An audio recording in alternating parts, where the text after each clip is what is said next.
At 2:40 AM on the 6th of April 2017, a dazzling flash of light and burst of flame splits the night over the eastern Mediterranean.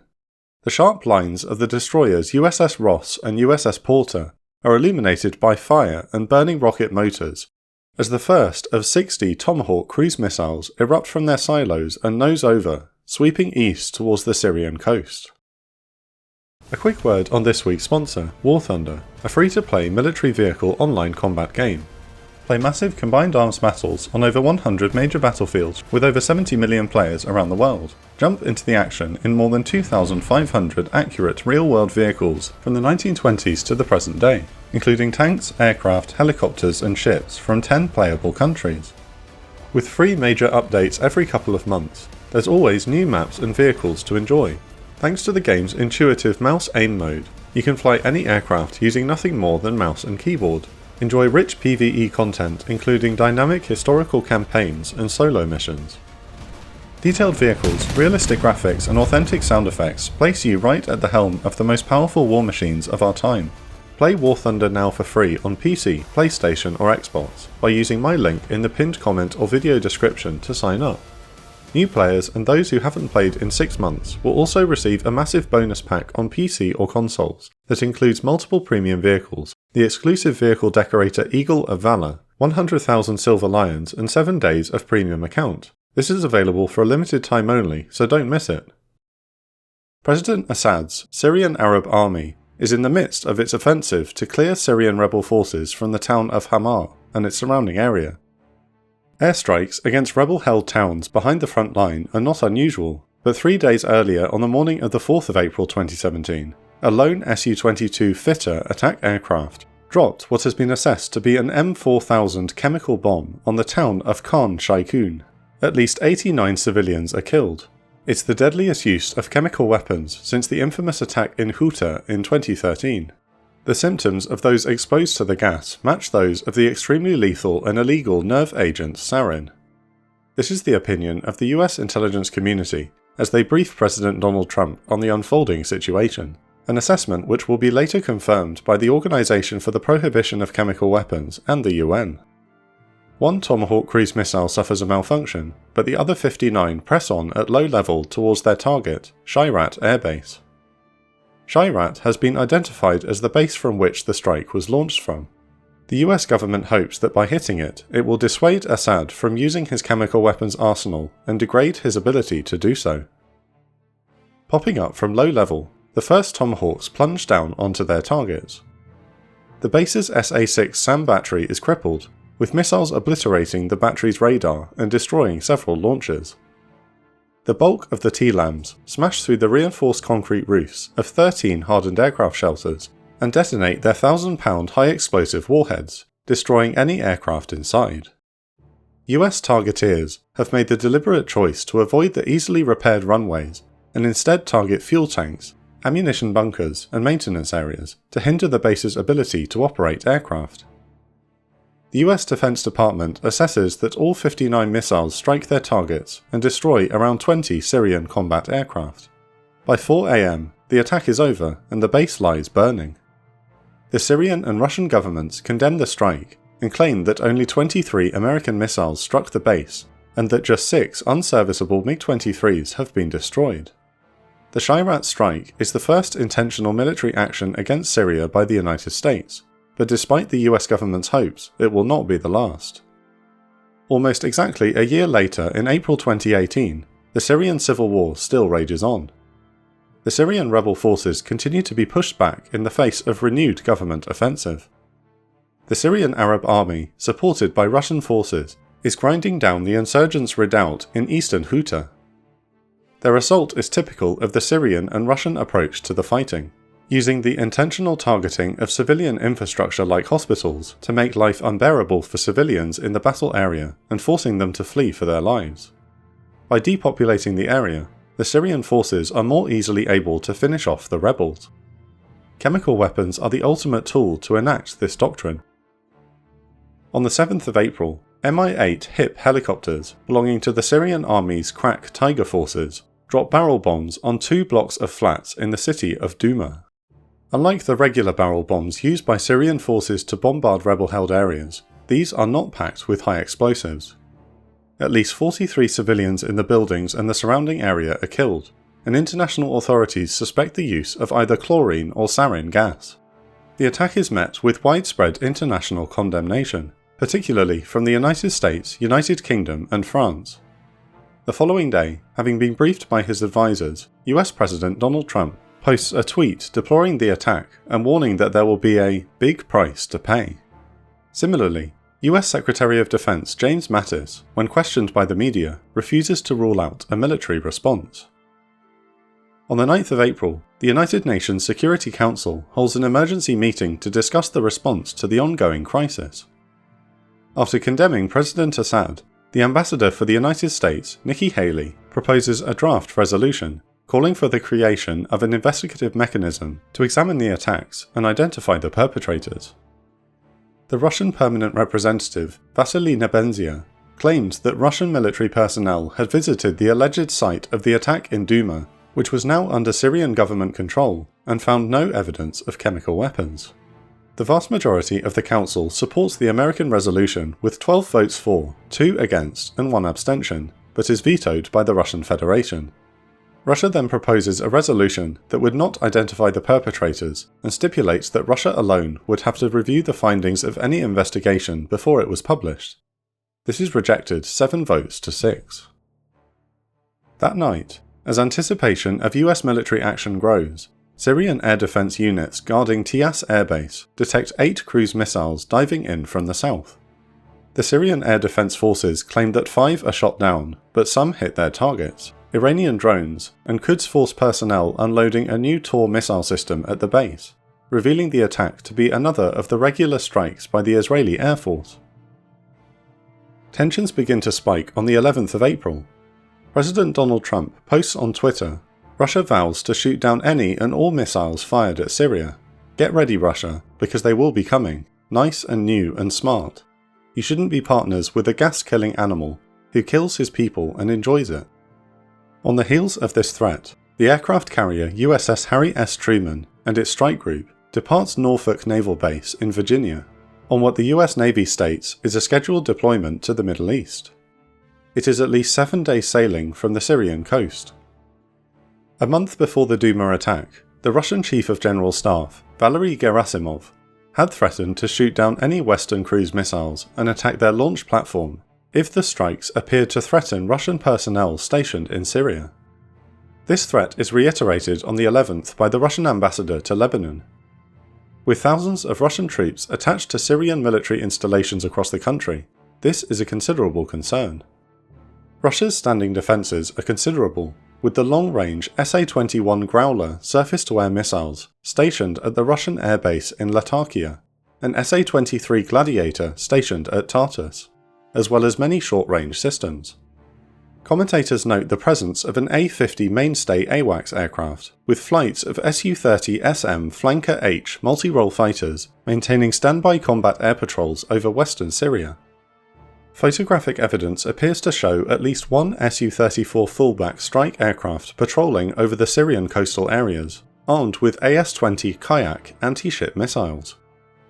All this and more is tracked by a NATO E-3 Sentry orbiting over southern Turkey. Meanwhile, Russian warships based in Tartus slip their moorings and are deployed for what Russia claims is a live-fire exercise to the east of Cyprus. In reality, Russian forces, including the Admiral Grigorovich-class frigate Admiral Essen and a Kilo-class submarine, are leaving for their own safety and also to monitor the potential NATO naval build-up. The departure is watched closely by a P-8A Poseidon maritime patrol aircraft of the US Navy. President Trump warns that an attack on Syria could happen very soon or not so soon at all. By the 12th of April, the US, British and French naval assets are rapidly converging on the region.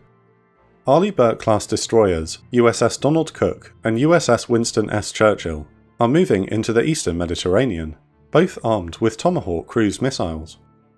The Ohio-class guided missile submarine USS Georgia is also rumoured to be in the region, theoretically capable of launching well over 150 Tomahawks by herself.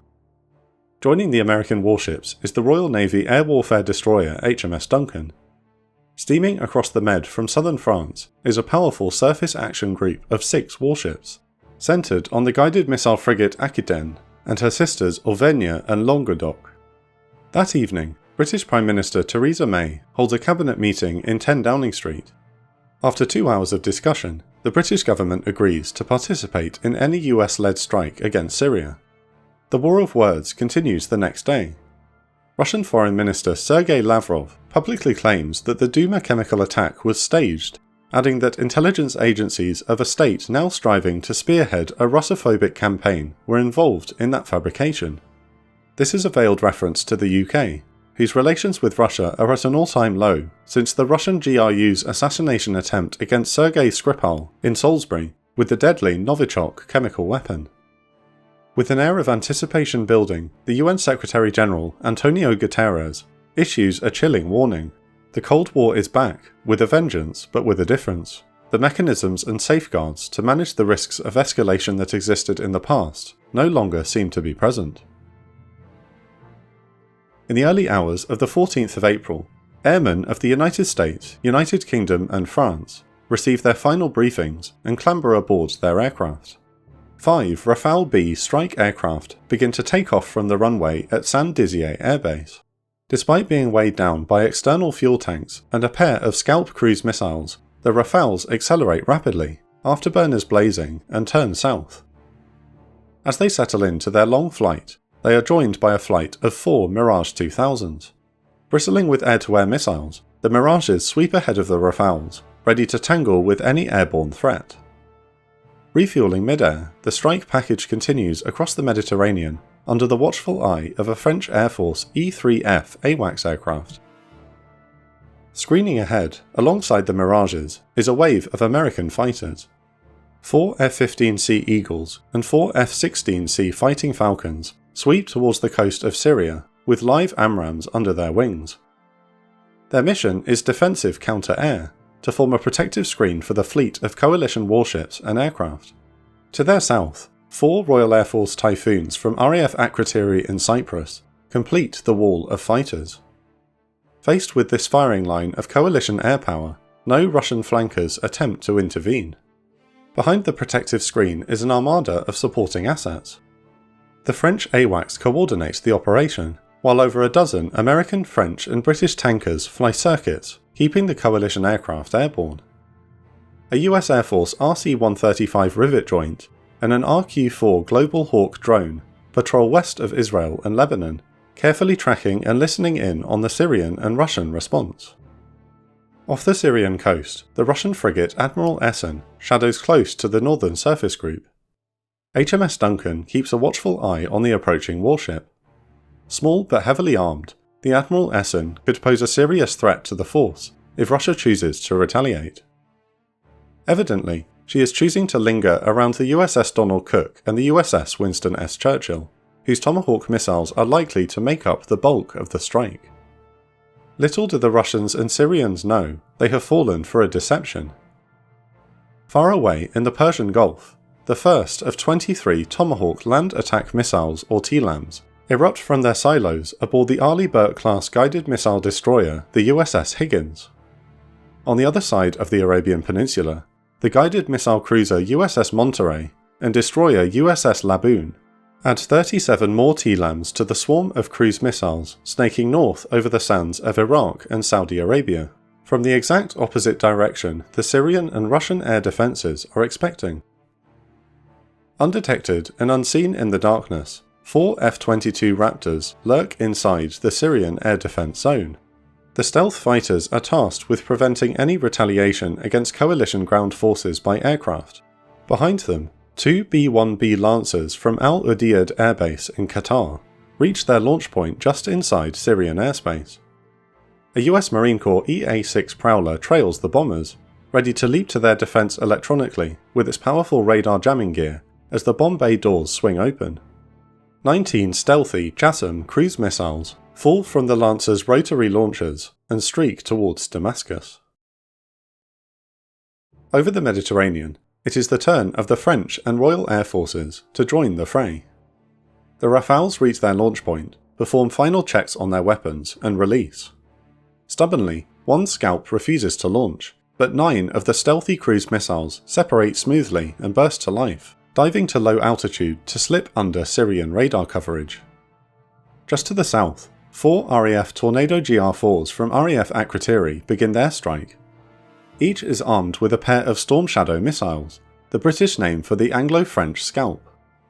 The navigators in the back seat of each of the 31 squadron jets push their release buttons, and all 8 Storm Shadows ripple off successfully. With Admiral Essen distracted by the decoy American destroyers, the rest of the Mediterranean Naval Task Force gets to work. Waiting unseen beneath the calm waters is the Virginia-class attack sub, the USS John Warner.